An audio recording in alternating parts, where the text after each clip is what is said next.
यह कहानी एक ऐसी दुनिया में घटित होती है जो एलियंस के इन्वेजन के बाद हमेशा के लिए बदल जाती है और हर जगह बैटल ग्राउंड बन जाता है। यहाँ सिर्फ स्ट्रेंथ ही मायने रखती है और जो कमजोर है वह बेकार, बोझ और मजाक बन जाता है। बाकी सभी की तरह एमसी को भी अपनी प्रोफेशन अवेकन करनी होती है, लेकिन जब उसकी अवेकनिंग एक कमजोर 1 स्टार रैंक निकलती है तो लोगों की रिएक्शन बेहद बेरहम होती है। चारों तरफ हंसी उड़ती है, लोग उसका मजाक बनाते हैं और उसे बदनामी कहते हैं, लेकिन उन्हें अंदाजा नहीं होता कि आगे क्या आने वाला है। उसकी असली पावर बाद में जागती है, जो किसी की सोच से कहीं ज्यादा खतरनाक होती है। उसकी एबिलिटीज सिर्फ स्ट्रॉन्ग नहीं बल्कि टेरिफाइंग होती हैं और सिस्टम खुद उन्हें डार्क फॉरबिडन स्पेल्स कहता है, जिनका नाम सुनते ही रोंगटे खड़े हो जाते हैं। बाकी लोग इन्हें कर्स मानते हैं, लेकिन वह इन्हें अपॉर्चुनिटी समझता है और तय करता है कि अब वह सब पर राज करेगा। सुपर पावर अकेडमी में 18 साल का निंगफैंग अपने मोबाइल गेम की इंटेंस बैटल में डूबा होता है, तभी एक जोरदार थप्पड़ उसे रियलिटी में वापस ले आता है। यह थप्पड़ अकेडमी की अछूती गॉडेस वोंग युई का होता है,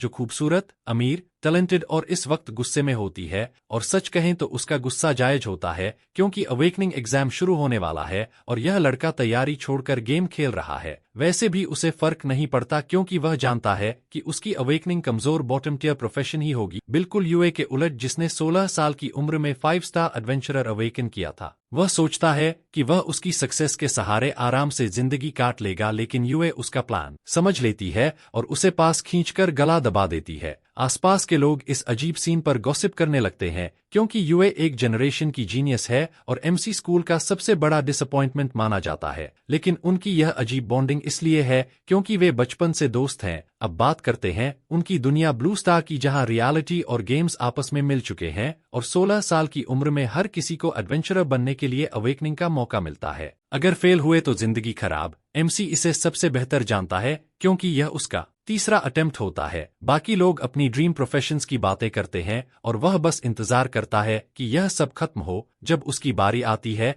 तो भीड़ में फुसफुसाहट फैल जाती है। इंस्ट्रक्टर चिवी उसे हौसला देते हुए देखता है और वह अवेकनिंग क्रिस्टल पर हाथ रखता है। कुछ सेकंड्स बाद नीली रोशनी चमकती है, जो मैजिक प्रोफेशन का संकेत होती है, लेकिन रिजल्ट एक 1 स्टार एडवेंचरर और एक बेकार स्किल निकलता है। टीचर ची को बुरा लगता है, लेकिन बाकी छात्र उसका मजाक उड़ाने लगते हैं। इसके बावजूद एमसी उदास नहीं बल्कि कंफ्यूज्ड होता है, क्योंकि अवेकनिंग के उसी पल सिस्टम नोटिफिकेशन आती है और उसे 2 एबिलिटीज मिलती है। पहली उसे बिना किसी साइड इफेक्ट के डार्क पावर इस्तेमाल करने देती है और दूसरी उसे हफ्ते में एक बार फॉरबिडन स्पेल कास्ट करने देती है। उसकी बेकार स्किल भी अपग्रेड होकर कुछ बेहद डरावना बन जाती है। उसे समझ नहीं आता कि सिस्टम उसे हॉरर गेम का फाइनल बॉस क्यों बना रहा है, और वह बस यही चाहता है कि प्रैक्टिकल टेस्ट में मारा न जाए। प्रैक्टिकल टेस्ट में कैंडिडेट्स अरीना में जाकर मॉन्स्टर्स से लड़ते हैं। आपस में लड़ना मना होता है और ड्रोन्स सब मॉनिटर करते हैं। जहां बाकी लोग जोश में कूदते हैं, वहीं एमसी झाड़ियों में छिप जाता है, क्योंकि उसकी इकलौती ताकत शेडी फॉरबिडन मैजिक है और अगर किसी को पता चला तो मुसीबत हो जाएगी। मॉनिटरिंग रूम में कैप्टन जो उसे कुछ न करते देखता है और सवाल उठाता है। चिवी उसका बचाव करता है और लेट अवेकनिंग, खराब हेल्थ और बैड लक की बात करता है, लेकिन जो मानने को तैयार नहीं होता और 1 स्टार एडवेंचरर को बेकार बताकर निकालने की बात करता है। तभी अचानक एमसी का ड्रोन ऑफलाइन हो जाता है और सिस्टम अरीना में मैसिव पावर सर्ज डिटेक्ट करता है। चुको लगता है कोई हाई लेवल मॉन्स्टर आ गया है और जांच का आदेश देता है। जंगल में एक लड़का गॉब्लिन होर्ड में फंस जाता है और उनका चीफ मासकर का आदेश देता है और बचे हुए ड्रोन्स भी तोड़ देता है। यह देख एमसी समझ जाता है कि अब ड्रोन्स नहीं हैं, तो वह अपना फॉरबिडन स्पेल टेस्ट कर सकता है। जैसे ही वह स्पेल एक्टिवेट करता है, मॉनिटरिंग रूम पूरी तरह अंधेरे में डूब जाता है। अलार्म्स बजने लगते हैं और सभी पैनिक करने लगते हैं। जो मान लेता है कि कोई हाई लेवल डार्क एंटिटी आ गई है और रीइंफोर्समेंट्स व इमरजेंसी इवैक्यूएशन का आदेश देता है। वहीं एमसी देखता है कि डार्क एनर्जी एक भयानक शक्ति बनकर सब कुछ कुचल देती है। गॉब्लिन्स पूरी तरह खत्म हो जाते हैं और उनका चीफ उसे अपोकलिप्स देखने वाले इंसान की तरह घूरता हुआ मर जाता है। इसके बाद सिस्टम एमसी को एक्सपीरियंस पॉइंट्स देता है और वह देखता है कि उसका लेवल सीधे 10 पर पहुंच गया है, जो पहले कभी नहीं हुआ था। वह समझता है कि ज्यादातर एक्सपीरियंस एलीट मॉन्स्टर से मिली होगी, लेकिन सवाल यह होता है कि सीक्रेट रियल्म में एलीट मॉन्स्टर आया ही क्यों था। तभी उसका ध्यान लूट पर जाता है, जिसमें पायोनियर एम्ब्लेम और हुक क्लॉ ऑरेंज ग्रेड में चमक रहे होते हैं, जो बेहद रेयर और महंगे होते हैं। हुक क्लॉ बेचकर वह अमीर बन सकता है और सपने देखने लगता है। तभी अनाउंसमेंट होती है और कैंडिडेट्स को वापस बुलाया जाता है। उसी वक्त डार्क फोर्स उसे घेर लेती है और ट्रैप्स उभर आते हैं। वह तुरंत टेलीपोर्टेशन स्क्रॉल यूज करके भाग जाता है। रीग्रुप होने पर कैप्टन जो सबको सिटी वापस जाने का आदेश देता है, क्योंकि उस रियल में छुपी चीज से लड़ना नामुमकिन है। रीइंफोर्समेंट्स का इंतजार करते हुए डार्क एनर्जी अचानक गायब हो जाती है और सबसे डरावनी बात यह होती है कि मॉन्स्टर्स उस सीक्रेट अरीना से बाहर नहीं जा सकते। चिवाई को समझ आ जाता है कि यह मामला उनकी क्षमता से बहुत ऊपर है और वह तुरंत इसे रिपोर्ट करने का फैसला करती। हमारा लड़का कुछ पूछने की कोशिश करता है, लेकिन वह उसे जल्दी से जाने को कह देती है। रास्ते में एमसी को आखिरकार वैंग यूई से कुछ जवाब मिलते हैं। पता चलता है कि अकेडमी इस मिस्टीरियस डार्क पावर की वजह से बंद कर दी गई थी। हमारा हीरो यह सोचने की कोशिश करता है कि क्या वह अननोन फोर्स उस एलीट मॉन्स्टर से आई थी या फिर कुछ और चल रहा था। वायु उसके गहरे सोच में डूबे चेहरे को इमोशनल ट्रॉमा समझ लेती है और उसे भरोसा दिलाती है कि क्योंकि उसकी डिफेंसिव स्पेल्स सोलो कॉम्बैट के लिए अच्छी नहीं है, इसलिए वह कल से उसके ग्रुप के साथ टीम अप करेगा। हमारा लड़का इस चिंता की कद्र करता है, लेकिन शांति से मना कर देता है। ऐसा नहीं है कि वह नहीं चाहता, सच कहें तो टीम अप अच्छा ही लगता है, लेकिन असली समस्या यह है कि वह अपनी डार्क फॉरबिडन मैजिक, जो उसका इकलौता हथियार है, दिखा नहीं सकता। लेकिन यूए होने की वजह से उसे कोई विकल्प नहीं मिलता। वह बस समय और लोकेशन बता देती है और ऐसे चली जाती है जैसे बातचीत खत्म हो चुकी हो। वह उसे आवाज देता है, लेकिन वह जा चुकी होती है। अब वह ट्रेनिंग से बचने का बहाना सोचने में फंसा हुआ है। समस्या यह है कि यूए को जानने के बाद इससे बचना उस एलीट मॉन्स्टर से लड़ने से भी ज्यादा मुश्किल होगा। फिर भी वह एक प्लान सोचता है। यह काम करेगा या उल्टा पड़ेगा, यह अलग सवाल है। एमसी ट्रेडिंग सेंटर पहुंचता है एक सिंपल प्लान के साथ, कुछ इक्विपमेंट खरीदना, एक स्किल के साथ उसे यूए के सामने दिखाना और उम्मीद करना कि सिस्टम उसे कोई ओवरपावर्ड वर्ल्ड एंडिंग स्पेल न बना दे। आसपास देखते समय एक महिला उसके पास आती है और उसे लेवलिंग अप के लिए परफेक्ट हाई लेवल इक्विपमेंट दिखाने का सुझाव देती है। लेकिन हमारा लड़का लॉन्ग टर्म इन्वेस्टमेंट के लिए यहाँ नहीं है, उसे बस एक क्विक फिक्स चाहिए। जैसे ही उसे पता चलता है कि वह क्रिस्टल कॉइन्स अमीर यंग मास्टर की तरह उड़ाने वाला नहीं है, वह लगभग उसे किनारे कर देती है और एक न्यूकमर को बुला लेती। तभी यांग शिन आती है, नई गाय। वह हमारे हीरो को इक्विपमेंट सेक्शन में ले जाती है, जहां वह कुछ आइटम्स देखता है जिनमें से कुछ ऐसे लगते हैं जैसे उसे पूरा निगल लेंगे। काफी खोज के बाद वह आखिरकार एक रिंग चुन लेता है। इसके बाद शिन उसे मास्टर वोंग के पास ले जाती है, जो सामान बेचने का मेन आदमी है। एमसी क्लॉ इवैल्यूएशन के लिए देता है और वोंग उसे अच्छे से जांचता है, फिर एक पोटेंशियल बायर को कॉल करता है। थोड़ी देर बाद वोंग बताता है कि डील हो गई है। ट्रांजैक्शन फीस काटने के बाद हमारे हीरो को करीब 50,000 क्रिस्टल कॉइन्स मिलेंगे। वे थोड़ी पेपर वर्क करते हैं और हमारा हीरो सोचता है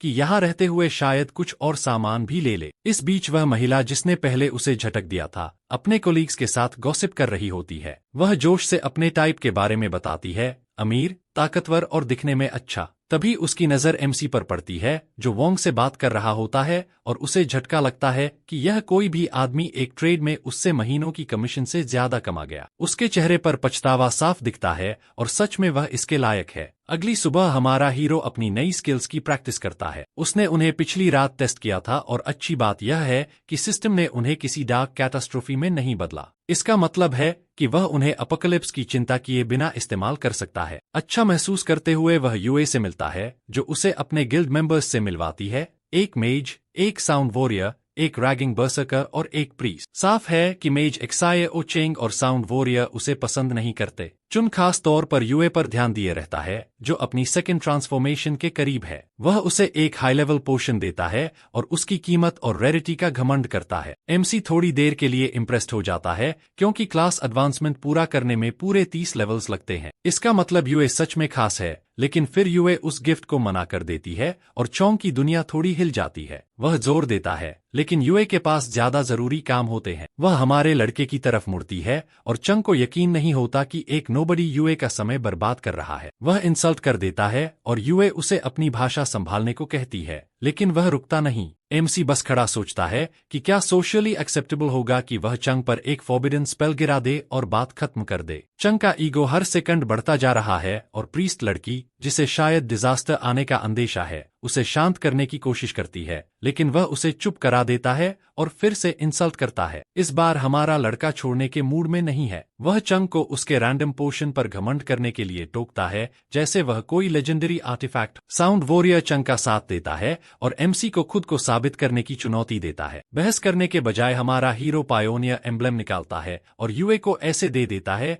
जैसे कोई बड़ी बात ही न हो। पूरा ग्रुप शॉक में चला जाता है। हमारा लड़का यूए से कहता है कि वह इसे रख ले और बहाना बनाता है कि उसे यह घर में मिला था और वह हमेशा इसे उसे देना चाहता था। यूए इसे इस्तेमाल करती है और उसके स्टैट्स तेजी से बढ़ जाते हैं। इस वक्त चोंग के दिमाग की कोशिकाएं बस जिंदा रहने की कोशिश कर रही होती। वह मानने से इनकार करता है या शायद मानना नहीं चाहता। आखिरकार वह लूजर वाला काम करता है और एमसी पर चोरी का आरोप लगा देता है, लेकिन रियलिटी को उसकी फीलिंग्स से कोई फर्क नहीं पड़ता। मजबूर होकर वह अपनी ईगो निगलता है और घुटनों पर गिरकर माफी मांगता है। एमसी संतुष्ट हो जाता है और यूए के साथ चला जाता है। रास्ते में यूए माफी मांगती है और हमारा लड़का उसे टाल देता है, लेकिन उसे सलाह देता है कि वह अपनी सेकंड ट्रांसफॉर्मेशन और बेस्ट यूनिवर्सिटी में जाने पर ध्यान दे, बजाय उसके साथ घूमने के। वह असली वजह तो बता नहीं सकता कि वह उसके साथ रहकर ठीक से लेवल अप नहीं कर सकता। इसके बाद यूए उसे एक स्किल बुक देती है और वह खुशी से स्वीकार कर लेता है। बाद में सीक्रेट रियल्म के खतरनाक ग्रेवयार्ड में यूए ज़ॉम्बी लाइक क्रीचर्स को अपने एरो से मार रही होती है। हमारा हीरो भी उसके साथ है और बाहर से उसे हाइप कर रहा है। अंदर ही अंदर वह अपने सारे लाइफ चॉइसेस पर सवाल कर रहा होता है। वहां मिलने वाले एक्सपीरियंस पॉइंट्स मजाक जैसे हैं, लेकिन वह यूए को यह नहीं बता सकता कि वह पहले ही लेवल 10 पर है। तभी यूए के सेल फोन पर बीप आती है। उसके गिल्ड मेंबर्स कॉल कर रहे होते हैं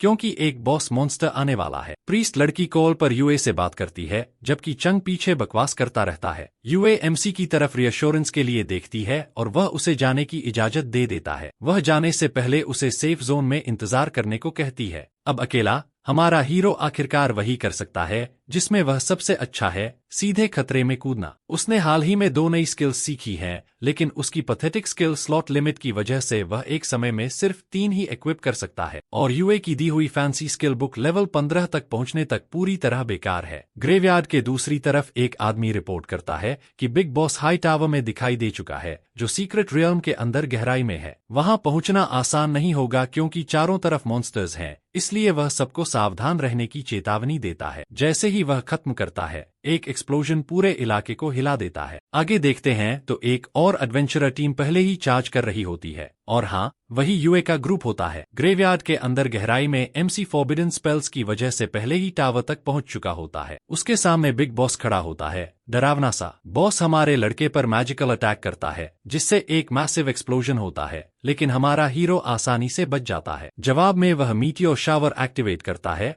और आसमान से आग की बारिश बुलाता है। एक और एक्सप्लोजन होता है और धूल बैठने पर हमारा लड़का मुस्कुराता है। सिस्टम उसे नोटिफिकेशंस से भर देता है। रिडिकुलस किल काउंट, ढेर सारे एक्सपीरियंस पॉइंट्स और बिग प्राइस की बातें। बिग बॉस गिर चुका होता है, वह अब लेवल 30 पर पहुंच चुका है। इसका मतलब है कि वह अपनी फर्स्ट ट्रांसफॉर्मेशन के लिए तैयार है। वह अपना लूट उठाता है, जिसमें कुछ पेंडेंट्स, जेमस्टोन्स और सबसे जरूरी एम्ब्लेम शामिल होता है। जैसे ही वह उसे अब्सॉर्ब करता है, सिस्टम उसे एक और अपडेट देता है कि प्रोफेशन चेंज के दौरान वह या तो हिडन नेक्रोमांसर क्लास अनलॉक कर सकता है या सीक्रेट आर्चमेज प्रोफेशन के लिए प्रीरेक्विजिट टास्क अटेम्प्ट कर सकता है। उसे अच्छी तरह पता है कि हिडन प्रोफेशंस बेहद रेयर होती हैं और सस्ते लूट की तरह यूं ही नहीं मिलती, इसलिए उसे शक होने लगता है कि ये एम्ब्लम्स ही शायद की है। पूरे 2 सेकंड गहरी सोच के बाद वह फैसला करता है, आर्चमेज। इस बीच यूए का गिल्ड लड़ाई जारी रखता है। तभी अचानक एक मैजिकल फ्लक्चुएशन होती है और सभी हाई अलर्ट पर आ जाते हैं। वायु तुरंत रिट्रीट का आदेश देती है। दूसरी तरफ चंग कुछ पल के लिए हिचकिचाता है। वायु उसे याद दिलाती है कि टीममेट्स की लाइफ सच में मायने रखती हैं। चंग पीछे हट जाता है और अपनी खराब किस्मत को कोसता है। यूई हमारे हीरो से संपर्क करने की कोशिश करती है,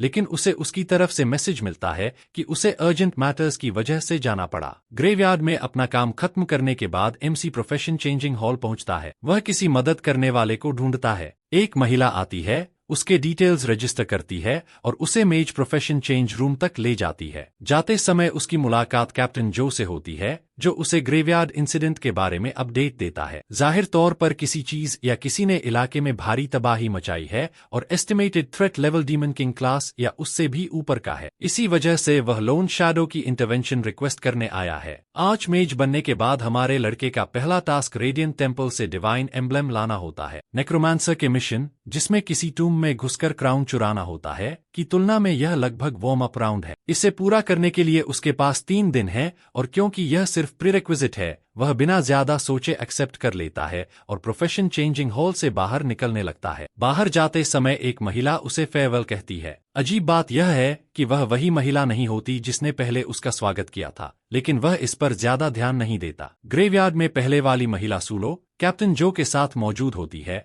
लेकिन वह कोई आम इन्वेस्टिगेटर नहीं है। वह लोन शैडो की कैप्टन है, एक सीक्रेटिव ऑर्गेनाइजेशन जिसकी मेंबर्स डार्कनेस की पावर इस्तेमाल करते हैं और मिस्टीरियस हाईली क्लासिफाइड मिशंस करते हैं। इस वक्त वह ताज़ा डिजास्टर की जगह का एनालिसिस कर रही होती है और डार्क एनर्जी महसूस करती है, लेकिन कोई एक्चुअल क्लू नहीं मिलता और वह नतीजा निकालती है कि जिसने भी यह डिस्ट्रक्शन किया है वह बिना कोई निशान छोड़े गायब हो चुका है। कैप्टन जो को शक है कि यह इंसिडेंट हाल के समय में अलग अलग रीजन्स में हो रही अजीब डिस्टर्बेंसेस से जुड़ा हुआ है। लीन इस पर पूरी तरह श्योर नहीं है, लेकिन ज्यादा सपोर्ट लाने और हायर अप्स से गाइडेंस लेने का सुझाव देती है। वहां मौजूद एक और आदमी थ्योरी देता है कि शायद कल्प्रिट कोई मॉन्स्टर हो। सूलो तुरंत उसके इशारे का मतलब समझ लेती है कि वह इनडायरेक्टली यह कह रहा है कि लोन शैडो के लोग भी मॉन्स्टर्स से ज्यादा अलग नहीं है। आदमी अपनी गलती समझता है और तुरंत माफी मांगता है, लेकिन असली खतरा, लोन समझाती है, किसी साधारण मॉन्स्टर जैसा नहीं है। यह डीमन किंग लेवल से भी ऊपर की कोई चीज है, कुछ ऐसा जिसे एक नॉर्मल ह्यूमन संभाल नहीं सकता। यह शैडोज में छिपा हुआ है और उन्हें इसे ढूंढना होगा इससे पहले कि यह दोबारा बड़े पैमाने पर सामने आए। उसी समय हमारा हीरो अपने अपार्टमेंट में अपनी नई अनलॉक्ड स्किल्स रिव्यू कर रहा होता है। लेवल 30 पहुंचने के बाद उसके पास 4 एक्स्ट्रा स्किल स्लॉट्स हैं, यानी अब यूए द्वारा दी गई स्किल बुक्स को धूल जमने देने के बजाय इस्तेमाल करने का समय है। पहली स्किल ऑटोमेटिकली फॉरबिडन स्पेल के साथ फ्यूज हो जाती है और एक शील्ड स्पेल में बदल जाती है। यह एक पैसिव एबिलिटी है जो डैमेज लेने पर एक्टिवेट होती है और एक तय लिमिट तक अटैक्स अब्सॉर्ब करती है। इसके बाद वह दूसरी स्किल चेक करता है जो फॉरबिडन स्पेल्स के साथ मर्ज होकर अर्थ बेस्ड स्पेल्स को कुछ % बूस्ट देती है, जो ठीक है, लेकिन उसके लिए अभी भी काफी नहीं। इसलिए वह और स्किल बुक्स लेने के लिए ट्रेडिंग सेंटर जाने का फैसला करता है। अगले दिन एमसी ट्रेडिंग सेंटर पहुंचता है और तुरंत वही महिला उसे घेर लेती है जिसने पहले उसकी मदद करने से मना कर दिया था। इस बार उसमें अचानक मदद करने का जबरदस्त जोश होता है। हमारा लड़का यांग शिन के बारे में पूछता है, लेकिन वह महिला बहुत कन्वीनियंटली कह देती है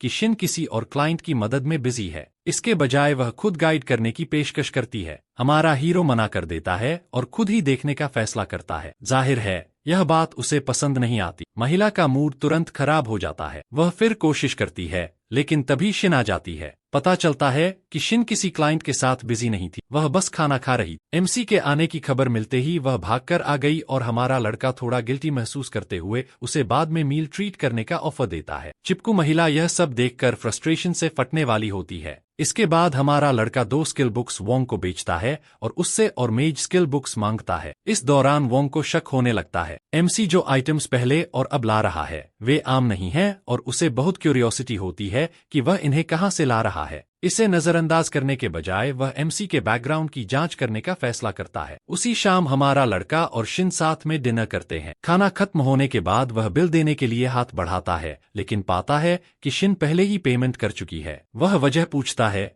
लेकिन वह बस मुस्कुरा देती है और इसे सीक्रेट रखती है। वह उसे घर छोड़ने का ऑफर करता है, लेकिन वह शांति से मना कर देती है क्योंकि उसे कहीं और जाना होता है। उसका असली डेस्टिनेशन हॉस्पिटल होता है जहां उसके पिता एडमिट हैं। एमसी की मदद से मिली कमीशन की वजह से उसके पास उनके 1 महीने के मेडिकल एक्सपेंसेस चुकाने जितने पैसे हो जाते हैं, लेकिन किस्मत को कुछ और ही मंजूर होता है। रास्ते में अचानक कुछ बहुत गलत हो जाता है। सेफ जोन के अंदर ही मॉन्स्टर्स दिखाई देने लगते हैं। वह टैक्सी से उतरती है और शॉक में उन्हें देखती है। शिन एक 1 स्टार मेज है और वह पूरी कोशिश करती है मॉन्स्टर्स से लड़ने की, लेकिन सच कहें तो उसकी बेस्ट भी काफी नहीं होती। वह मुश्किल से खुद को संभाल पाती है, तभी एक क्रीचर उसे अपना अगला मील बनाने का फैसला करता है। जैसे ही वह हमला करने वाला होता है, एक ब्लेड हवा को चीरती हुई आती है और उसे आसानी से काट गिराती है। यह कैप्टन जो होता है और आसपास के केओस को देखकर उसे तुरंत समझ आ जाता है कि हालात बहुत बिगड़ चुके हैं। सीक्रेट रियल्म रियलिटी के साथ मर्ज हो रहा है और ये मॉन्स्टर्स वन स्टार लीग से कहीं ऊपर के हैं। उसके दिमाग में पहले हुई बातचीत घूम जाती है उस बेहद ओवरपावर्ड मॉन्स्टर के बारे में जो शहर में तबाही मचा रहा है। वह ज्यादा सोच भी नहीं पाता कि एक अटैक उसकी तरफ उड़ता है। वह वक्त पर बचता है और सामने एक आदमी को खड़ा देखता है जिसकी एरोगेंस इतनी है कि वह खुद को विलन समझने वाला लगता है। जो उसे म्यूटेंट समझ लेता है, लेकिन आदमी इसे इंसल्ट मानता है। वह दावा करता है कि वह डार्कनेस का चोजन वन है। जो को नहीं पता यह आदमी किस फैंटेसी नॉवल से निकला है, लेकिन बहस का वक्त नहीं होता। वह हमला करता है, लेकिन आदमी इतनी ताकत से पलटवार करता है कि जो उड़कर दूर जा गिरता है। खुद को डार्क लॉर्ड कहने वाला आदमी ऐलान करता है कि अब यह शहर उसी का है और फिर से चार्ज करता है। जो को संभलने का मुश्किल से मौका मिलता है और वह फिर उछाल दिया जाता है। जमीन से उठने की कोशिश करते हुए वह आदमी अपनी महानता का बखान करने लगता है। तभी उसके सीने पर लटके पेंडेंट से एक डरावनी आवाज आती है। वह उसे तुरंत उसकी औकात याद दिलाती है और कहती है कि उसकी पावर उसकी अपनी नहीं है, बल्कि उसे दी गई है। अगर वह खुद को साबित करना चाहता है तो उसे शहर के हर इंसान की बलि देनी होगी और वह आदमी बिना हिचक कमांड मान लेता है। उसी समय एमसी आराम से एक पब्लिक रेस्टरूम से बाहर निकलता है और सामने उसे पूरा मॉन्स्टर अपोकलिप्स दिखाई देता है। लाशें, तबाही और चारों तरफ फैला केओस, सब कुछ पूरी तरह बिखरा हुआ है। एक मॉन्स्टर उसे देख लेता है और सोचता है कि वह एक बढ़िया स्नैक बनेगा। वह झपटता है, लेकिन हवा में ही हमारे लड़के की अर्थ मैजिक उसे भेज देती है। आगे बढ़ते ही वह कैप्टन जो को देखता है जो लगभग मरा हुआ है और डार्क पावर वाले आदमी की पकड़ में है। वह आदमी बिना समय गवाए हमारे हीरो पर झपटता है और अपनी बड़ी सी क्लॉ घुमा देता है, लेकिन एमसी उसे आसानी से ब्लॉक कर लेता है। तभी वह डरावनी आवाज हमारे लड़के पर ध्यान देती है। उसे एहसास होता है कि इस बार सामने वाला सच में खतरनाक है, अपने तथाकथित चोजन वन से कहीं ज्यादा। दूसरी तरफ हमारा हीरो सोचता है कि फोर्बिडन स्पेल इस्तेमाल करे या नहीं। थोड़ी देर बाद वह फैसला करता है और स्पेल एक्टिवेट कर देता है, जिससे उस आदमी की क्लॉ चकनाचूर हो जाती है और वह आसानी से खुद को छुड़ा लेता है। अब पूरी तरह घबराया हुआ वह आदमी अपने मास्टर को मदद के लिए पुकारता है, लेकिन एंटिटी फैसला कर चुकी होती है कि वह अब मेहनत के लायक नहीं रहा। वह बाकी बचे मॉन्स्टर्स को वापस बुला लेती है और उसे वहीं छोड़ देती है। अब वहां सिर्फ वह और एमसी होते हैं और बेचारे के पास उधार की पावर भी नहीं बचती। ये तथाकथित म्यूटेंट्स असल में एक खास किस्म के लोग होते हैं जिन्हें अवेकनिंग के वक्त किस्मत से डार्कनेस से जुड़ी हिडन प्रोफेशन मिल जाती है। सीधी भाषा में कहें तो वे उसी लेवल पर नॉर्मल लोगों से ज्यादा स्ट्रांग होते हैं, लेकिन डार्कनेस की प्रोटेक्शन के बिना वे ज्यादा देर जिंदा नहीं रह सकते। ऐसे ही एक बदनसीब को गिराने के बाद हमारा लड़का समय बर्बाद नहीं करता, जल्दी से लूट उठाता है और घर की तरफ निकल जाता है। इस बीच एक युवा लड़की सूलो को रिपोर्ट देती है कि मॉन्स्टर्स पीछे हट चुके हैं और सीक्रेट रियल्म का गेट अपने आप गायब हो गया है। लैन गहरी सोच में पड़ जाती है। पिछले कुछ दिनों में एक के बाद एक अजीब घटनाएं हो रही हैं, जो अचानक सामने आती हैं और उतनी ही तेजी से गायब भी हो जाती हैं। उसे समझ नहीं आ रहा कि यह सब किस मकसद से हो रहा है। लड़की आगे बताती है कि ज्यादातर इलाके कंट्रोल में हैं, लेकिन साउथ साइड में भारी नुकसान हुआ है। कैजुअलिटीज बहुत ज्यादा हैं और वहां मौजूद उनकी टीम का स्टेटस रहस्यमय तरीके से गायब है। लोन फैसला करती है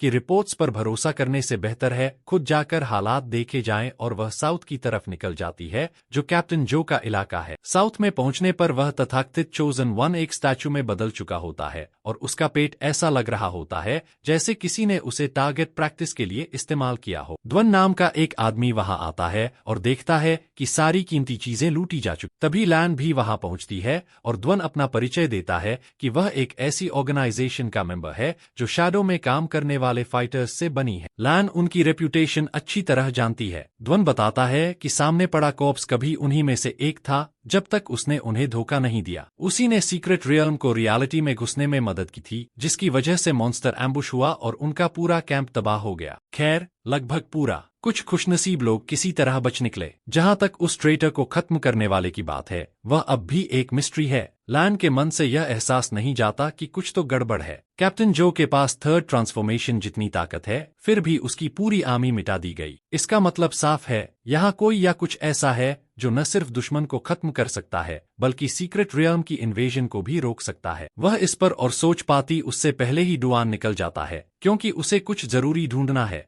एमसी के अपार्टमेंट में वापस, वह अपने नए लूट को देखकर शानदार मूड में होता है। इसमें high quality garment, orange grade armour और एक मिस्टीरियस पेंडेंट शामिल होता है जिसके प्रॉपर्टीज अभी अननोन है। वह बस यही उम्मीद करता है कि इसका कनेक्शन किसी एंशिएंट डेटी से न हो या उससे भी बुरी किसी अनोइंग चीज से, लेकिन उसे क्या पता, पेंडेंट के अंदर एक सिनिस्टर फिगर उसे देख रहा है। वही डरावनी एंटिटी एक क्रिस्टल बॉल में दिखाई देती है जो किसी तरह पेंडेंट से जुड़ी होती है और उसे हमारे हीरो पर नजर रखने देती है। लेकिन जैसे ही हमारा लड़का एंशिएंट डेटी की संभावना का जिक्र करता है, एंटिटी पूरी तरह घबरा जाती है। तुरंत पैनिक मोड में वह सभी कम्युनिकेशंस काटने और अपनी लोकेशन छुपाने का आदेश देती है, जैसे उनकी जान उसी पर टिकी हो जो एंशिएंट डेटीज को देखते हुए शायद सच भी है। हॉस्पिटल में कैप्टन जो पूरे बैंडेजेस में लिपटा होता है, एक मम्मी जैसा दिखता है और उसकी टांग भी टूटी होती है। वह बताता है कि कैसे उनकी तयशुदा तबाही को एक युवा फाइटर ने रोक दिया जो अचानक प्रकट हुआ और दुश्मन को ऐसे भगा दिया जैसे रोशनी पड़ते ही कॉकरोचेस भागते हैं। सीन की जांच में उन्हें कुछ खास नहीं मिला, बस बेसिक मैजिक के ट्रेसेस। जो को उम्मीद है कि यह मिस्टीरियस व्यक्ति उनकी साइड ज्वाइन करेगा। पहले वाला एक आदमी सुझाव देता है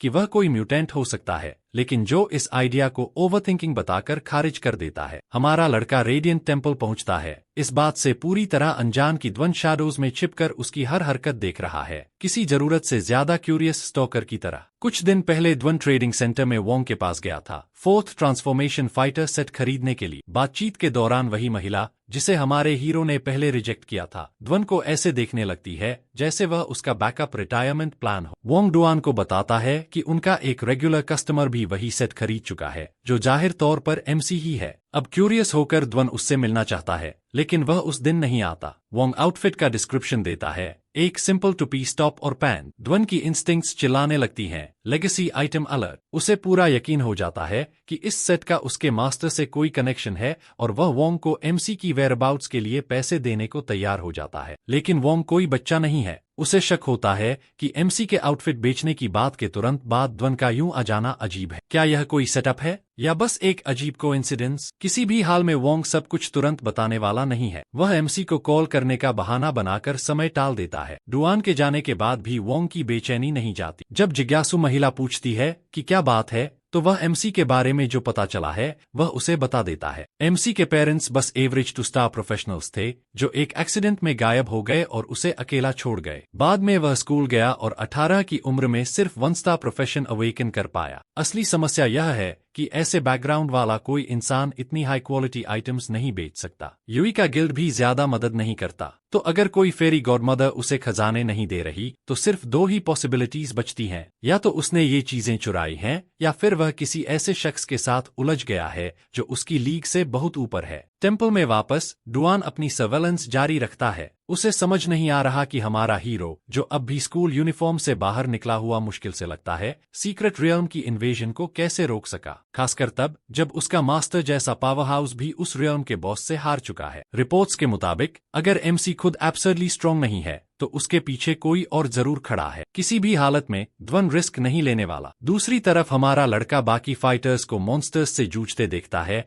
और अपना गियर बदलना शुरू करता है। ध्वन किसी ड्रामेटिक ट्रांसफॉर्मेशन के लिए तैयार हो जाता है, शायद ग्लोइंग आर्मोर या डिस्ट्रक्शन वाली ऑरा, लेकिन नतीजा कुछ और ही निकलता है। हमारा हीरो बस एक नॉर्मल स्टूडेंट जैसा दिखने लगता है। अब ध्वन को शक होता है कि एमसी उसे झटका देने की कोशिश कर सकता है, इसलिए वह चालाकी से काम लेता है। सीधे पीछा करने के बजाय वह एक स्किल से हमारे लड़के की लोकेशन मार्क कर देता है। जैसे ही हमारा हीरो टेम्पल के अंदर जाता है, कोई उस पर हमला करता है, लेकिन उसके सामने एक बैरियर चमक उठती है और उस अटैक को आसानी से रोक लेती। सब लोग स्टन रह जाते हैं और जैसे यह काफी नहीं था, आसपास मौजूद सारे मॉन्स्टर्स एमसी को एक नजर देखते ही अपनी जान बचाकर भाग जाते। इसके बाद हमारा लड़का एक बहुत बड़े आदमी से टकराता है जो पूरी तरह जड़ होकर खड़ा है और पसीने से भीगा हुआ है। वह अपने टास्क गाइड में जल्दी से चेक करता है और पता चलता है कि यह आदमी तो इम्पोर्टेंट भी नहीं है, इसलिए वह उसे नजरअंदाज करके आगे बढ़ जाता है। अंदर और गहराई में जाकर वह एक हिडन चेम्बर तक पहुंचता है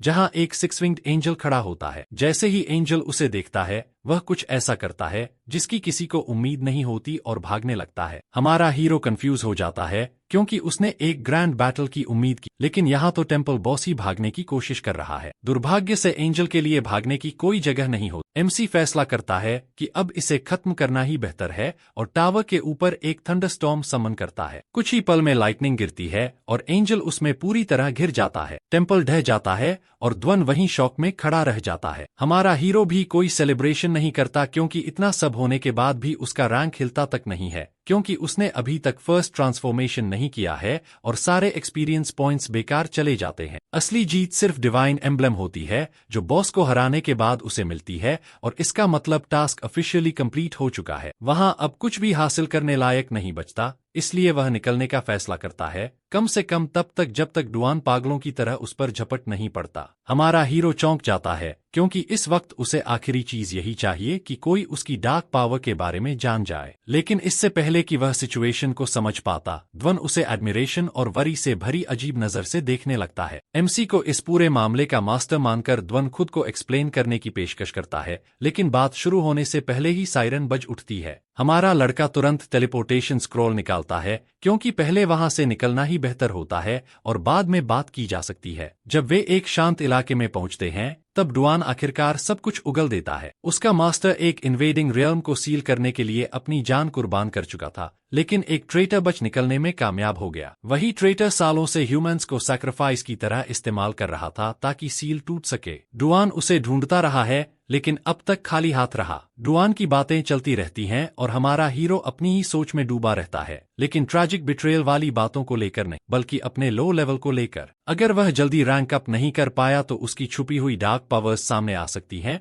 और वह एक अलग ही मुसीबत होगी। एमसी का सीरियस एक्सप्रेशन देखकर ध्वन डर जाता है और सोचता है कि शायद उसे अब मार दिया जाएगा। माहौल को हल्का करने के लिए ध्वन उसका शुक्रिया अदा करता है और कभी भी मदद की पेशकश करता है। हमारे लड़के को उसमें थोड़ी पोटेंशियल नजर आती है, लेकिन सबसे पहले वह साफ कह देता है कि ध्वन को आज के इवेंट्स के बारे में अपना मुंह बंद रखना होगा। हैरानी की बात यह है कि ध्वन को इसमें कोई दिक्कत नहीं होती। उसके हिसाब से एमसी की डार्क मैजिक कोई प्रॉब्लम नहीं है। आखिर उसने सिटी को बचाया है और उसके पास जाने के लिए और कहीं है भी नहीं, इसलिए वह एमसी के साथ रहने का फैसला करता है। जैसे ही वे आगे बढ़ते हैं, हमारे लड़के का फोन बस करता है। वह उसे बताने के लिए कॉल करती है कि उसे उससे बात करनी है और फिर कॉल काट देती है। वह सूलो के साथ होती है और हमारे हीरो की वापसी की अपडेट देती है। लैन ने जांच की होती है और पता लगाया होता है कि एमसी फर्स्ट ट्रांसफॉर्मेशन लेवल तक पहुंच चुका है। वह एमसी के अच्छे कैरेक्टर की गारंटी देने की कोशिश करती है, लेकिन लैन सिर्फ कैरेक्टर रेफरेंसेस नहीं बल्कि जवाब चाहती है, इसलिए वह उसकी बात मानने को तैयार नहीं होती। इससे पहले एक मीटिंग में लैन चिन वायु सिटी में हुई डिस्ट्रक्शन की बात उठाती है और इशारा करती है कि यह म्यूटेंट्स का काम हो सकता है। वहां मौजूद एक बुजुर्ग आदमी सवाल करता है कि वह खुद म्यूटेंट होते हुए यह मुद्दा क्यों उठा रही है। सब जानते हैं कि डार्क पावर्स की एक कीमत होती है, जैसे लाइफ डिप्लीशन, सैनिटी का लॉस या अगर किस्मत बहुत खराब हो तो किसी भयानक हॉरर में बदल जाना। उसके मुताबिक डीमन किंग लेवल के बराबर पावर वाला म्यूटेंट एग्जिस्ट ही नहीं करता। दूसरा आदमी उसकी चिंता का मजाक उड़ाता है और इसे फिक्शन बताता है, लेकिन लैन वहां एंटरटेन करने नहीं बल्कि पॉसिबिलिटीज बताने आई हुई है। मानना या न मानना उनकी मर्जी है। वह आदमी उसका और मजाक उड़ाता है और यहाँ तक कह देता है कि अगर वह सही निकली तो वह खुद का सिर काट लेगा। बुजुर्ग आदमी सिटी इन्वेस्टिगेशन की तरफ बढ़ता है जो पहले से चल रही होती है, लेकिन हायर अप्स लोन शैडो की एक्स्ट्रा सपोर्ट वाली रिक्वेस्ट रिजेक्ट कर चुके होते हैं। लैन इसे लैक ऑफ ट्रस्ट मानती है, लेकिन आदमी कहता है कि उसे बस पेशेंस रखनी चाहिए। तभी एक युवा लड़की कमरे में घुसकर रिपोर्ट देती है कि रेडियंट टेम्पल पर अटैक हुआ है, लेकिन राहत की बात यह है कि कोई मौत नहीं हुई। बातों को जोड़ते हुए ची समझ जाती है कि एमसी का levelling spot radiant temple registered था। अब लॉन्गबो सिटी पूरी तरह लॉकडाउन हो चुकी होती है, सपोजिडली इम्पेनिट्रेबल बैरियर के अंदर, और अंदर के लोग पागलों की तरह समझने की कोशिश कर रहे होते हैं कि आखिर हो क्या रहा है। उन्हीं में ध्वन और एमसी भी बेचैन भीड़ में खड़े होते हैं और उतने ही कंफ्यूज्ड होते हैं। नाइट्स लोगों को शांत करने की कोशिश करते हैं और सेफ्टी को लेकर बड़े बड़े दावे करते हैं, हालांकि यह ज्यादा कन्विंसिंग नहीं लगता। तभी हमारे लड़के को सारी कड़ियां जुड़ती हुई नजर आती। उसे एहसास होता है कि उसने पहले जो हलचल मचाई थी वह उसकी सोच से कहीं ज्यादा बड़ी निकली और सिटी का highest level security alert trigger हो गया। अब उसके पास बस यही ऑप्शन बचता है कि सब शांत होने का इंतजार करे और फिर ऐसे घर लौट जाए जैसे कुछ हुआ ही न। लेकिन यूनिवर्स की कुछ और ही प्लान्स होती। बैरियर के बाहर मॉन्स्टर्स जमा हो जाते हैं और ह्यूमंस को घूरने लगते हैं, और जो बैरियर अल्टीमेट प्रोटेक्शन बताई जा रही थी वह टूट जाती है। मॉन्स्टर्स अंदर घुस आते हैं और पल भर में सिटी केओस में बदल जाती है। लोग चिल्लाते हैं, धक्का मुक्की करते हैं और अपनी जान बचाकर भागते हैं। ध्वन एमसी को बताता है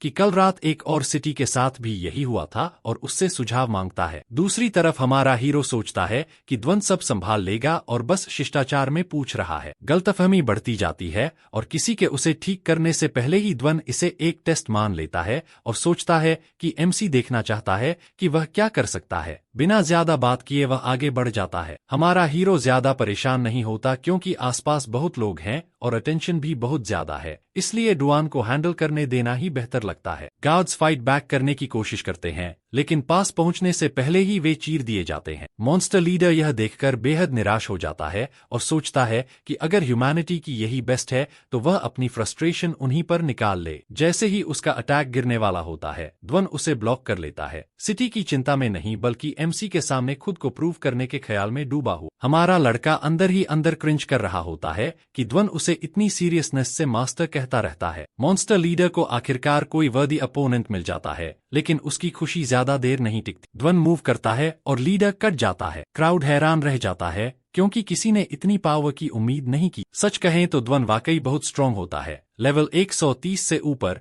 एक सीक्रेट वॉरियर जिसकी हाई स्टार हिडन प्रोफेशन होती है। यहाँ तक कि हमारा हीरो भी मान लेता है कि वह कुछ तो है, हालांकि यह सोचते हुए कि इतनी ताकत वाला पागल उसके नीचे कैसे आ गया, यह एक अलग ही सवाल होता है। डार्क लॉर्ड रिट्रीट का फैसला करता है। मॉन्स्टर लीडर के गिरते ही ध्वन एमसी की तरफ देखता है और आगे के इंस्ट्रक्शंस का इंतजार करता है, लेकिन एमसी उसके एफर्ट्स से पहले ही संतुष्ट होता है। ध्वन मॉन्स्टर लीडर से गिरी ऑरेंज कलर्ड लूट उसे सौंप देता है। हमारा लड़का स्किल बुक यूए के लिए रख लेता है और शील्ड बेचने का फैसला करता है ताकि कुछ जरूरी कैश मिल सके। जैसे ही वे सब समेट रहे होते हैं, एक प्रीस्ट और एक घायल नाइट वहां आते हैं और ग्रैटिट्यूड जताते हैं। तभी एक और फिगर सामने आता है, कैडोंग मिंग, लॉन्गबो सिटी का मेयर। वह एमसी और ध्वन को एक नजर देखते ही समझ जाता है कि ये दोनों यहाँ के नहीं हैं। एमसी एक कहानी बना देता है कि वे लोग बिजनेस के काम से आए थे और बस इस पूरे मेस में फंस गए। दुर्भाग्य से डोंगमिंग स्थिति को पूरी तरह गलत समझ लेता है और मान लेता है कि हमारा लड़का बैरियर के लिए उन्हें दोष दे रहा है। वह आदमी सच में झुककर माफी मांगता है,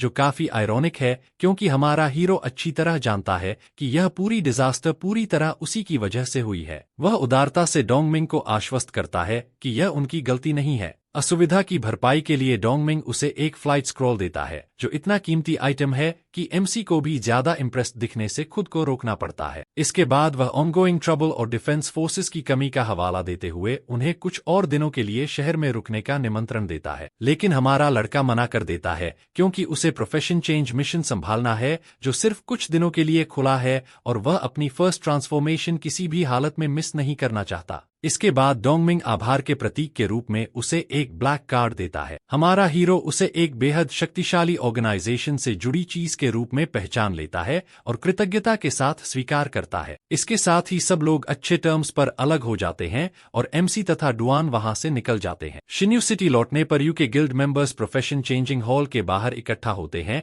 और युवा तथा चंग के लौटने का इंतजार करते हैं। जैसे ही वे बाहर आते हैं, हमारा लड़का और डुआन कन्वीनियंटली आसमान में उनके ऊपर से उड़ते हुए निकल जाते। यूं हमारे हीरो की प्रेजेंस महसूस करता है, जबकि चंग इसे हंसी में उड़ा देता है। उसके अनुसार एमसी इतना गरीब है कि फ्लाइट स्क्रॉल जैसी लक्सूरियस चीज अफोर्ड ही नहीं कर सकता। लेकिन इससे पहले कि वह अपनी कॉमेडी एक्ट जारी रख पाए, यूए उसे एक तीखी नजर से चुप करा देती। चंग को समझ ही नहीं आता कि हमारे हीरो के पास ऐसा क्या है जो उसके पास नहीं है। फ्लाइट स्क्रॉल, बेहतर फैशन सेंस या कोई सीक्रेट ट्रेजर होर्ड, यह रहस्य बना रहता है। प्रीस्ट लड़की समझदारी से बात का रुख उनकी सेकंड ट्रांसफॉर्मेशन की ओर मोड़ देती। चंग अपना रैंक बताता है। वह साफ तौर पर खुश नहीं होता, लेकिन साउंड वॉरियर और रैगिंग बर्सर्कर उसे चेयर अप करते हैं और उसका ईगो संभालने की पूरी कोशिश करते हैं। इसके बाद सबकी नजर यूए पर जाती है। चंग के विपरीत वह कुछ नहीं कहती। उसकी चुप्पी चिंता पैदा करती है और प्रीस्ट लड़की नरमी से जवाब के लिए दबाव डालती। चंग अपने छोटे दिमाग से सबसे बुरा मान लेता है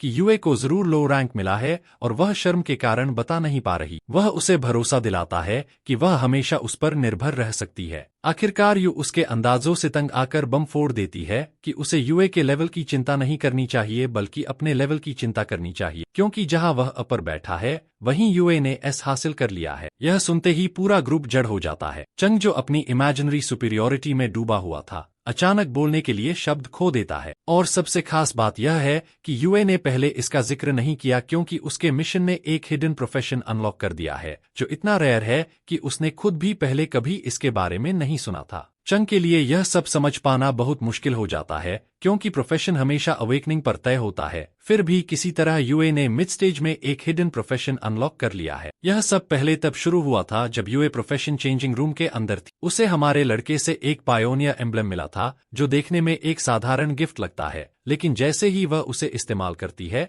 उसकी प्रोफेशन स्विफ्ट आर्चर से शैडो ऑफ द वैंगार्ड में बदल जाती। पहले वह कंफ्यूज्ड होती है, फिर वह कंफ्यूज्ड ही रहती है और आखिरकार वह एक चौंकाने वाले निष्कर्ष पर पहुंचती है कि हमारे हीरो को यह सब पहले से पता रहा होगा जब उसने उसे वह एम्ब्लम दिया था। बिना ज्यादा सोचे या कहीं बिना सोचे ही वह इस बदलाव को स्वीकार कर लेती है। अब वह यह सब दूसरों को समझा रही होती है। चेंग इसे मानने से इनकार कर देता है, लेकिन यू को उसकी पैरानोया सहने का धैर्य नहीं होता। बाकी ग्रुप उसे नजरअंदाज कर देता है, जबकि चुन चुपचाप अंदर ही अंदर उबलता रहता है। खुद को सही साबित करने के इरादे से वह चोरी छिपे उस एम्ब्लम का पता लगाने का फैसला करता है। इसी दौरान प्रोफेशन चेंजिंग रूम के अंदर एमसी का अनुभव कहीं ज्यादा स्मूथ होता है। वह अपना नया हासिल किया हुआ डिवाइन एम्ब्लम पेश करता है और उसी पल उसके स्टैट्स आसमान छू लेते हैं। नई स्किल्स अनलॉक हो जाती हैं और अब वह फॉरबिडन स्पेल्स को भी पिन पॉइंट प्रिसिजन के साथ इस्तेमाल कर सकता है। बाहर ध्वन गार्ड बनकर इंतजार कर रहा होता है। सुलेन संयोग से वहां से गुजरती है और उसे देख लेती है। वह पहले से जानती है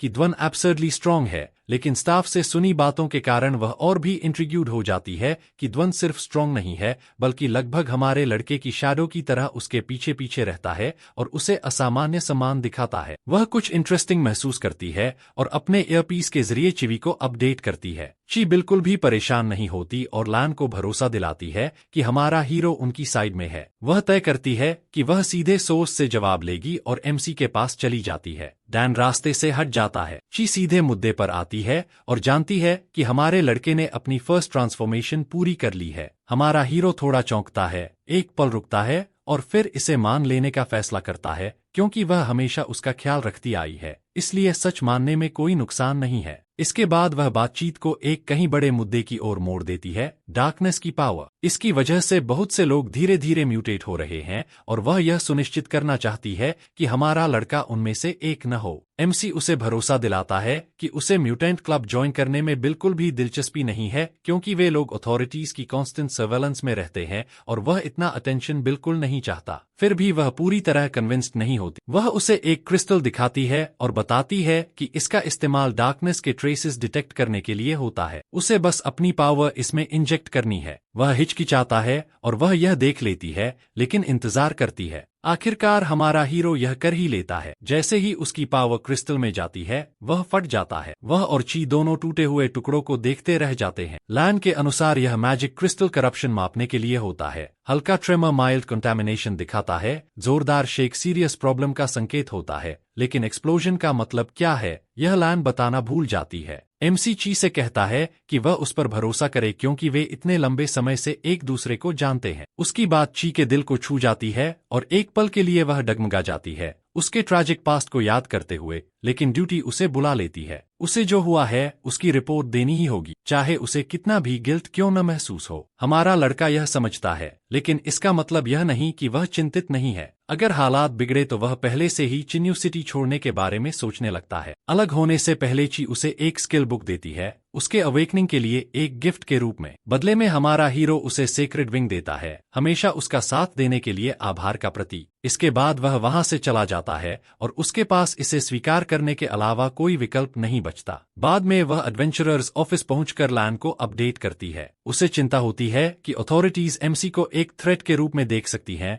लेकिन लैन मानती है कि वह पहले ही उनकी समझ से बाहर जा चुका है, इसलिए उसे उकसाना शायद बहुत बुरा विचार होगा। इसके बजाय वह प्रोवोक करने की बजाय नेगोशिएट करना बेहतर समझती है। वह सभी इन्वेस्टिगेशंस रोकने का आदेश देती है और हमारे लड़के से जुड़ी सारी इन्फॉर्मेशन सील कर देती है। की के भी वही विचार होते हैं। इसके बाद लैन ध्यान ध्वन की ओर मोड़ देता है। दूसरी तरफ हमारा हीरो ध्वन के साथ अपने अपार्टमेंट लौटता है और वह खुश नहीं दिख रहा होता, जिसे डुआन तुरंत समझ जाता है। एमसी बताता है कि ची का मैसेज आया है कि अथॉरिटीज ने ऑफिशियली इन्वेस्टिगेशन बंद कर दी है, लेकिन उसे फ्यूचर लेवलअप्स की चिंता है, क्योंकि हर बार जब वह कोई सीक्रेट रियल्म डिस्ट्रॉय करता है तो हलचल मच जाती है और देरस बेर हायर अप्स सब जोड़ना शुरू कर देंगे। ध्वन, जो अब पूरी तरह मान चुका है कि हमारा हीरो बाकी ह्यूमैनिटी से बिल्कुल अलग वेवलेंथ पर काम करता है, एक सोल्यूशन देता है कि अनरजिस्टर्ड एरियाज में ट्रेनिंग की जाए, जिनमें से कुछ ऑफ दी ग्रिड हैं, क्योंकि अथॉरिटीज के पास उन्हें मैनेज करने के रिसोर्सेज नहीं हैं और कुछ जगहों पर इविल फोर्सेस काबिज हैं। ध्वन को पहले से ऐसी 2 लोकेशंस पता हैं और जरूरत पड़ी तो वह और भी ढूंढ सकता है। इसलिए एमसी यह जिम्मेदारी उसी पर छोड़ देता है और तय करता है कि अगले दिन ट्रेडिंग सेंटर जाकर अपना लूट बेचेगा,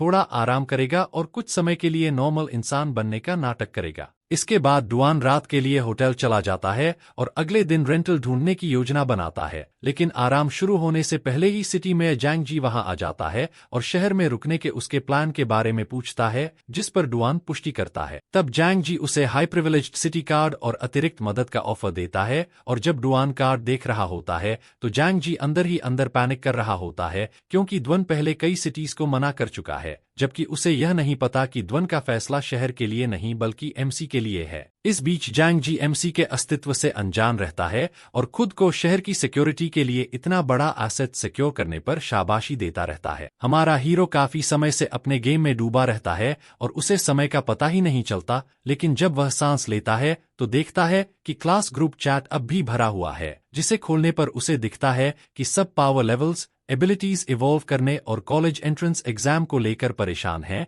जिसमें अब तक कम से कम एक ट्रांसफॉर्मेशन होनी चाहिए थी। जबकि आयरनी यह है कि कुछ दिन पहले तक वह इन सब बातों की परवाह ही नहीं करता था और अब बिना कोशिश के पूरे ग्रुप से आगे निकल चुका है। तभी अचानक एक यूए फंबोय उसे गेम्स खेलकर समय बर्बाद करने पर ताना मारता है, जिस पर चिवाई उसे इग्नोर करने का मैसेज भेजता है, लेकिन माहौल शांत होने ही वाला होता है कि सीक्रेट रियल्म इन्वेजन की खबर आ जाती है और तब उसे पछतावा होता है कि काश उसने उस क्रीपी डार्क एंटिटी को पहले ही खत्म कर दिया होता। जबकि मजेदार बात यह है कि कहीं शैडोज में वही एंटिटी छींक मारता है। अगली सुबह ट्रेडिंग सेंटर में एक महिला शिन को चोटों के बावजूद काम पर आने के लिए डांटती है और आत्तन एमसी पर भी ताने कसती है, जिस पर शिन उसका बचाव करती है, लेकिन वह महिला और उछल जाती है और एमसी के पास को खोदकर मजाक उड़ाने लगती है। तभी सीन बिगड़ने से पहले ही जमीन उसके पास स्पाइक्स की तरह उभरती है और वह मुश्किल से बचती है, और तभी हमारा हीरो अंदर आता है, जिसने सब सुन लिया था और चुप रहना ठीक नहीं समझा। अब महिला को समझ आ जाता है कि कर्मा तेज होता है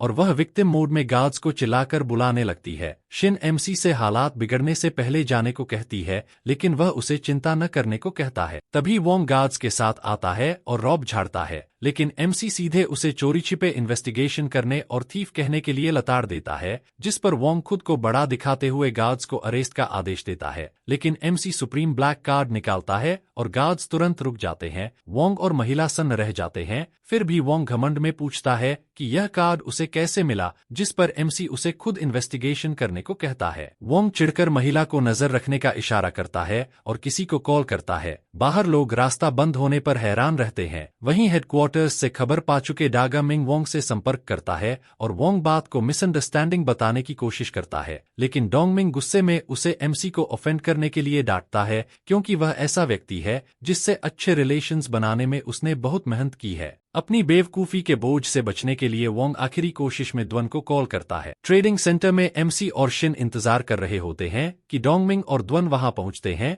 और उनकी नजरें देख महिला कांप जाती है। वह वोंग की ओर देखती है जो थका हुआ लगता है। डोंगमिंग एमसी की अरुचि देखकर वोंग और महिला को भगा देता है। वोंग गुस्से में महिला को मार देता है और गार्ड्स उन्हें बाहर फेंक देते हैं। इसके बाद शिन एमसी को चाय देती है। डोंगमिंग देखता है कि दोनों काफी कंफर्टेबल हैं, जबकि शिन इस बात से ऑलमोस्ट स्टारस्ट्रक होती है कि इतना यंग लड़का इतने पावरफुल लोगों से जुड़ा है। बातचीत में डोंगमिंग उस ट्रेजर कैटलॉग का जिक्र करता है जिसे एमसी देख रहा था, जिस पर एमसी बताता है कि वह एंड गेम रेलिक ढूंढ रहा था, जिससे दोनों हैरान हो जाते हैं और वह समझाता है कि उसने ऑनलाइन देखा था और उसे कूल और मिस्टीरियस लगा। रात में एमसी उस स्किल बुक को देखता है जो उसे मिला था और पता चलता है कि यह मेजेस बैटल के दौरान मना टेम्परेरली रिस्टोर करने के लिए इस्तेमाल करते थे। टेस्ट करने पर सिस्टम एंड गेम रेलिक का जिक्र करता है लेकिन एक्सप्लेनेशन नहीं देता, इसलिए एमसी बाद में समझने का फैसला करता है और नाइट को कॉल करता है। वर्तमान में डोंगमिंग द्वन और एमसी को लॉन्गबो सिटी आने का न्योता देता है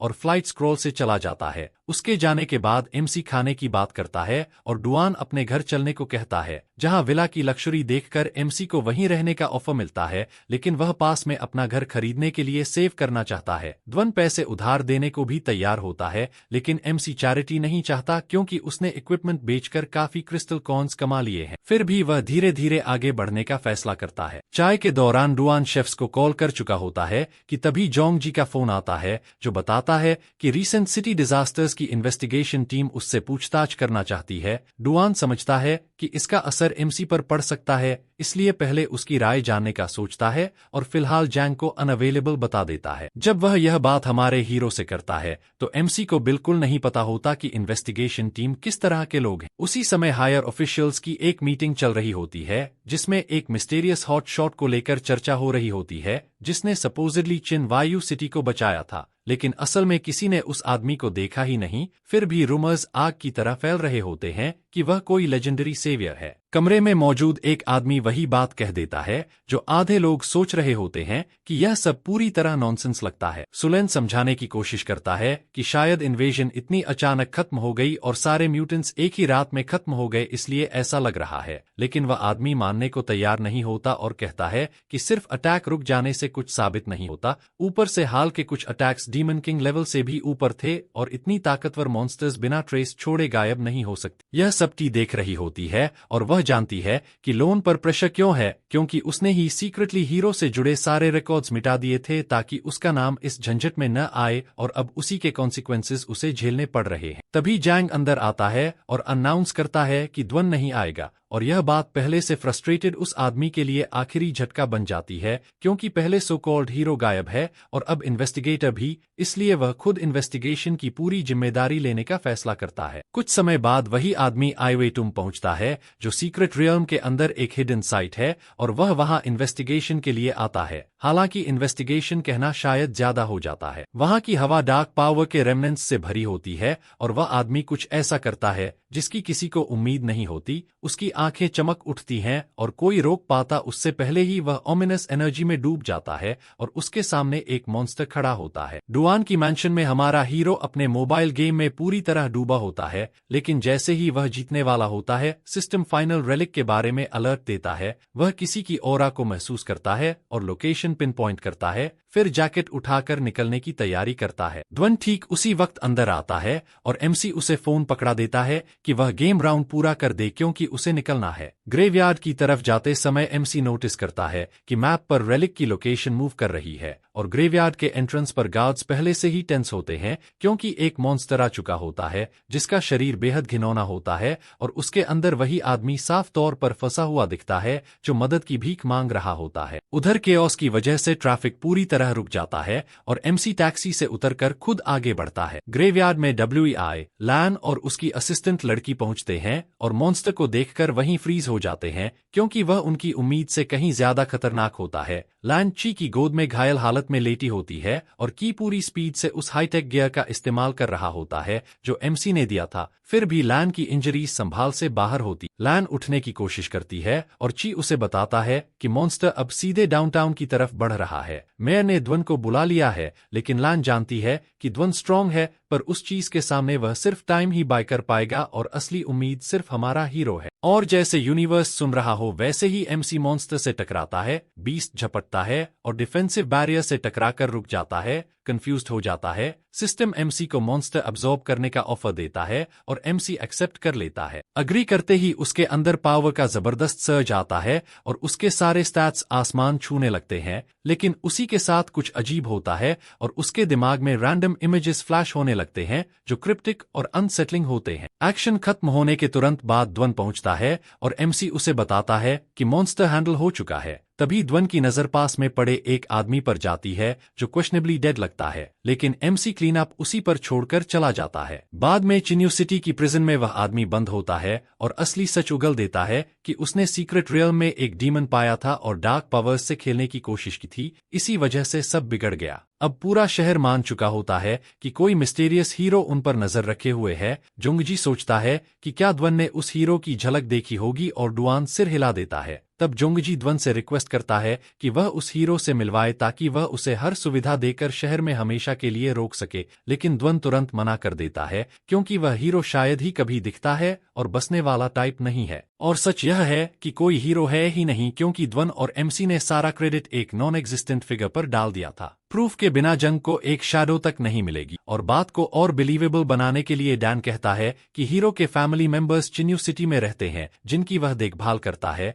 जो साफ तौर पर झूठ है, लेकिन जीआई को ऑफिशियल लगता है। ची और लैम भी सपोर्ट करते हैं कि एमसी डिस्टर्ब नहीं होना चाहता। इसी दौरान हमारा हीरो शांति से बात ले रहा होता है और सब कनेक्ट कर रहा होता है। उसे समझ आता है कि फाइनल रेलिक्स असल में long dead secret realm demon lords के रिमेन्स हैं और जो ड्रामेटिक इमेजेस उसके दिमाग में आए थे वे बस डेड डार्क लॉर्ड की लेफ्टओवर मेमोरीज थीं। उसे थोड़ा स्कैम जैसा लगता है, लेकिन उसे कोई ग्रैंड रियल्म लॉर्ड बनने का शौक भी नहीं। उसके पास अलग प्लान है क्योंकि वह जानता है कि ये रियल्म्स डार्क पावर से भरे हैं और लगातार लेवल अप कर रहे हैं, और जब इन्वेडेड टाइमलाइन उसे संभाल नहीं पाएगी तब गेम ओवर हो जाएगा। उसकी टाइमलाइन में अभी सिर्फ कुछ ही लोग फोर्थ ट्रांसफॉर्मेशन तक पहुंच सकते हैं, और वह भी इसलिए क्योंकि उनका कल्टीवेशन पाथ पूरी तरह मेस्ड अप है और उनकी प्रोफेशन सर्वाइवल के लिए ऑप्टिमाइज्ड नहीं है। यह सब उसे डीमन लॉर्ड की मेमोरी से पता चला है। अगर ऐसा ही चलता रहा तो ह्यूमैनिटी बेसिकली डूम्ड है। वह खुद सर्वाइव कर सकता है, लेकिन मॉन्स्टरफील्ड वेस्टलैंड में आखिरी इंसान बनने का क्या मतलब।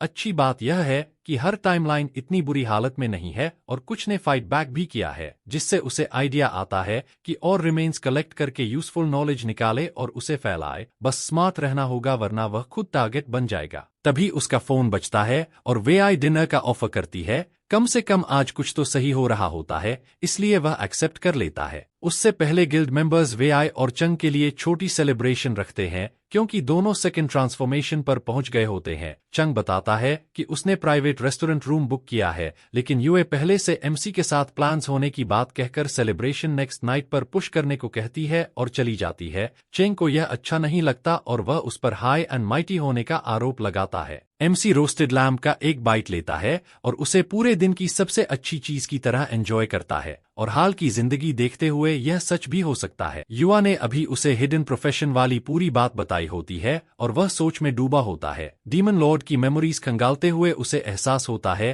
कि पास्ट में अवेकनर्स, प्रोफेशनल्स और यहाँ तक कि स्लेव्स भी अपनी फुल पोटेंशियल तक नहीं पहुंचे थे। अगर हिस्ट्री ने उन्हें फेल किया तो शायद एम्बलम्स ही सोल्यूशन है। यूआई खुश नहीं दिखती बल्कि डिसअपॉइंटेड लगती है क्योंकि वह एम्बलम्स एमसी और अपनी गिल्ड के लिए खरीदने वाली थी। फिर भी वह इंसिस्ट करती है कि एमसी स्लैक ऑफ नहीं कर सकता और उसे लेवल अप करके खुद को प्रोटेक्ट करना होगा। लेकिन एमसी को इसमें अपॉर्चुनिटी दिखती है क्योंकि अकेले लेवल अप करना बहुत मेहनत का काम है, और अगर वह उसे प्रोटेक्ट करने के लिए साथ है तो यही काफी है। और यूयूए को इसकी बिल्कुल उम्मीद नहीं होती, लेकिन इससे पहले कि वह बहस कर पाती वह दर्द से सिकुड़ जाती है। सही है, क्वेस्ट पूरा करते समय उसे चोट लगी थी और पहले बताने की जगह वह चुपचाप सब सहती रही। इससे पहले कि हमारा हीरो कुछ कहे उसका फोन बजता है। वह उठाता है और दूसरी तरफ की आवाज बिल्कुल फ्रेंडली नहीं होती। कॉलर सीधे पूछता है कि उसे एम्ब्लम कहाँ से मिला और टोन से साफ होता है कि यह क्यूरियोसिटी नहीं है। हमारा लड़का बिना कुछ कहे कॉल काट देता है। जब वह यूयूए को बताता है तो उसकी आंखें शौक से फैल जाती हैं क्योंकि उसने एम्ब्लम के बारे में किसी को नहीं बताया था, यानी कुछ गड़बड़ चल रही है। इससे पहले कि वे ठीक से समझ पाते फोन फिर बजता है। इस बार कॉलर साफ तौर पर गुस्से में होता है। एमसी फिर से डील करने के मूड में नहीं होता और कॉल काट देता है। वे खाना खत्म करते हैं और थोड़ी देर बाद अलग हो जाते हैं। जब हमारा हीरो अपने अपार्टमेंट लौटता है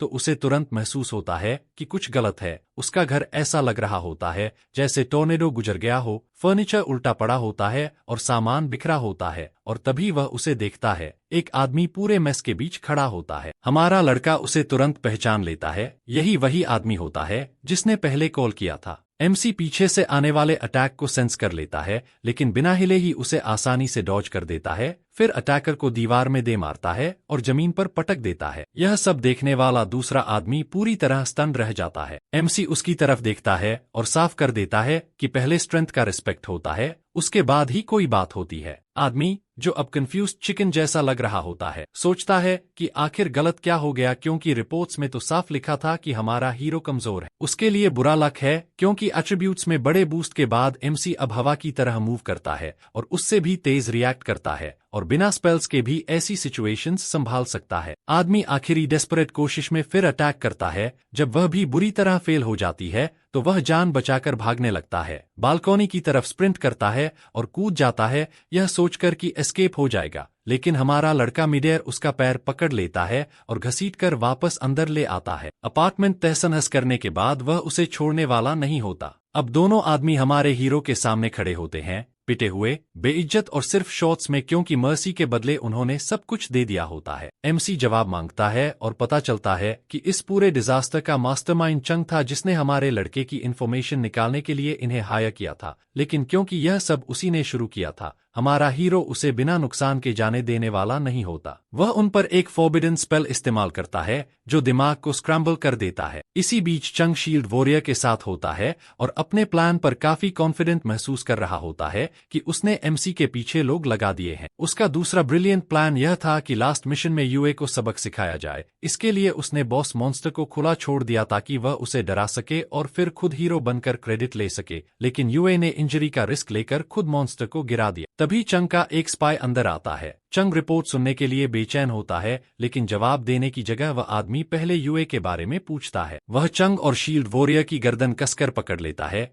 लेकिन असल कंट्रोल उसके हाथ में नहीं होता। यूए के साथ जो किया गया उससे हमारा हीरो फ्यूरियस होता है और वही सब स्ट्रिंग्स खींच रहा होता है। वह उनकी जान जल्दी लेने की हरी में नहीं होता, क्योंकि वह बहुत दयालु हो जाता। इसके बजाय वह एक स्पेल डालता है जो उनके दिमाग और अस्तित्व के साथ खेलता है जब तक कि वे धूल में नहीं बदल जाते। यह उसके लिए कन्वीनियंट होता है, क्योंकि न कोई एविडेंस बचता है, न कोई मेस साफ करना पड़ता है। लेकिन इससे एक बात साफ हो जाती है कि उसका नेबरहुड सिक्योर नहीं है। हाई लेवल अवेकनर्स आराम से आते जाते हैं और वह हर वक्त 24/7 गार्ड बनकर नहीं बैठ सकता। अगर इन बेवकूफों को डीमन लॉर्ड की मेमोरीज से मिली जानकारी मिल जाती तो नाइटमेयर बन जाता। अच्छा हुआ कि उसने अभी तक वह इन्फॉर्मेशन सॉर्ट नहीं की। अब उसे ऐसी जगह जाना होगा जहां अनइनवाइटेड गेस्ट्स का स्वागत न हो और ध्वन की जगह परफेक्ट फोर्ट्रेस लगती है। ध्वन के घर पहुंचकर एमसी सब कुछ बता देता है और एक्सपेक्टेड तौर पर ध्वन गुस्से से एक्सप्लोड हो जाता है और मैनहंट पर निकलने को तैयार हो जाता है। लेकिन हमारे हीरो की कंसर्न्स ज्यादा प्रैक्टिकल होती हैं। उसे एक अल्केमिस्ट चाहिए, स्किल्ड, ट्रस्टवर्दी और प्रेफरेबली किसी बड़ी गॉसिप लविंग गिल्ड का हिस्सा न हो। डुआन कई टैलेंटेड अल्केमिस्ट्स को जानता है, लेकिन वे सब बिग ऑर्गेनाइजेशन से जुड़े होते हैं,